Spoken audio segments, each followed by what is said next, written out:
The city lights shimmered through a curtain of rain, painting streaks of gold across the glass walls of David Reynolds' penthouse.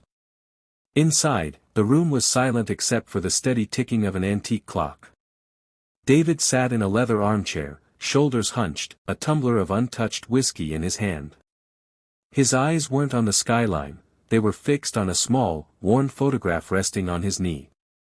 The picture showed a gap-toothed little girl with sunlit hair and a smile that could warm the coldest heart, his daughter, Emma. She had been missing for 9 long years. Every lead had led to a dead end, every detective he hired eventually shook their head with pity.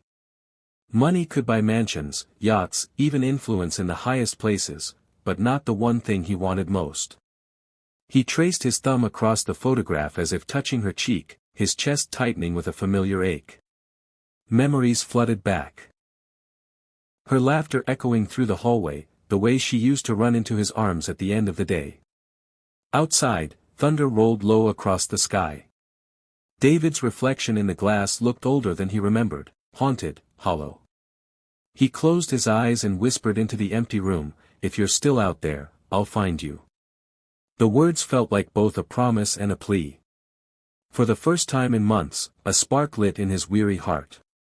He decided then, this wouldn't be the end of her story, or his. Tomorrow, he would try one last time. The following afternoon, David visited one of the homeless outreach events his company quietly funded. Normally, he stayed in the background, letting others handle the public side of charity, but something inside urged him to be there in person. The community center buzzed with life, steam rising from soup pots, the clatter of ladles against metal, the murmur of grateful voices. Volunteers moved between tables, handing out warm meals and blankets. Then, across the crowded room, he saw her. She was ladling soup into a paper cup for an elderly man, her movements gentle, unhurried. Her clothes were simple, faded jeans, a loose sweater, but there was a quiet strength about her. She leaned down to speak to the man, smiling in a way that seemed to make the entire moment softer. Something stirred deep in David's chest, an inexplicable pull. Her eyes lifted, scanning the room, and then locked on his. The air seemed to thin between them. He didn't know why his hands had started to tremble, only that there was something in that gaze, a shadow of familiarity he couldn't shake.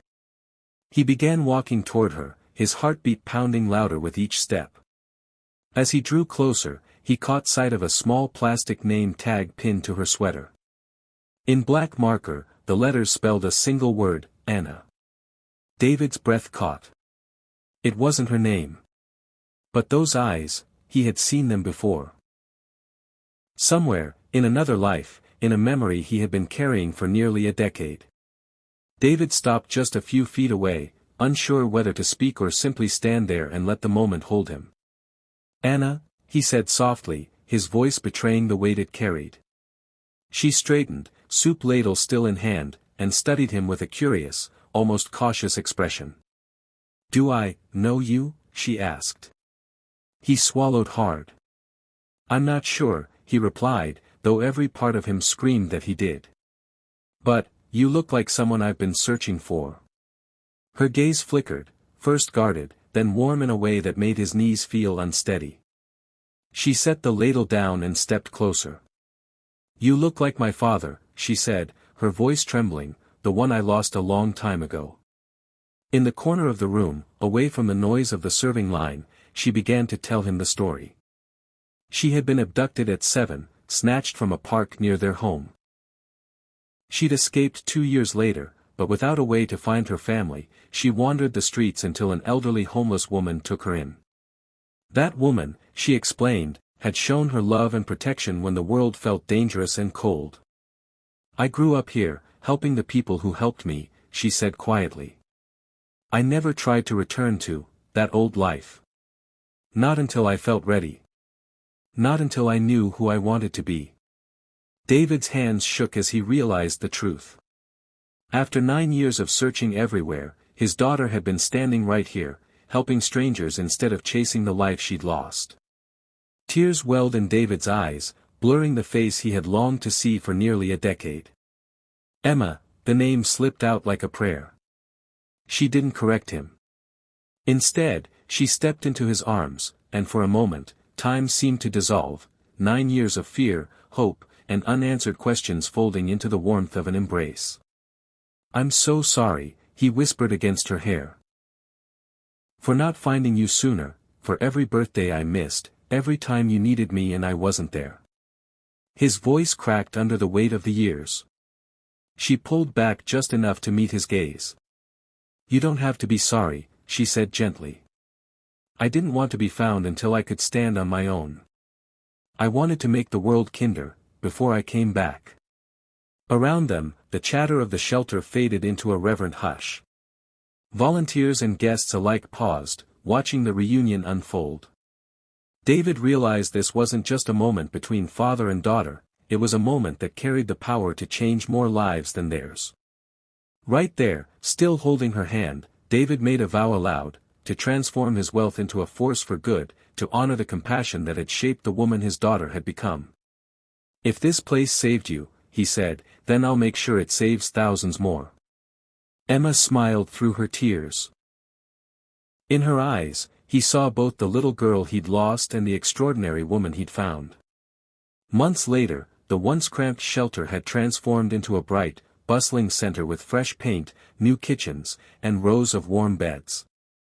Outside, a crowd gathered beneath a banner that read the Emma Reynolds Foundation. Cameras clicked as David stood at the podium, Emma by his side.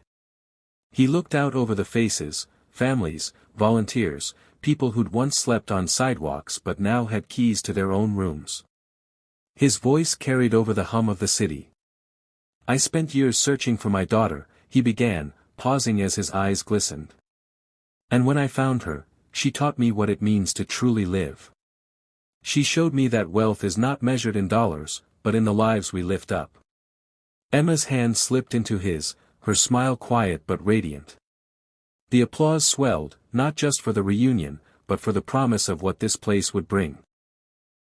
Nearby, a young boy in a donated coat waved shyly at Emma. She knelt to greet him, her voice warm, her presence steady, just as the elderly woman had once been for her. In that moment, David understood something deeper than success or achievement. Kindness had the power to rebuild what tragedy had broken.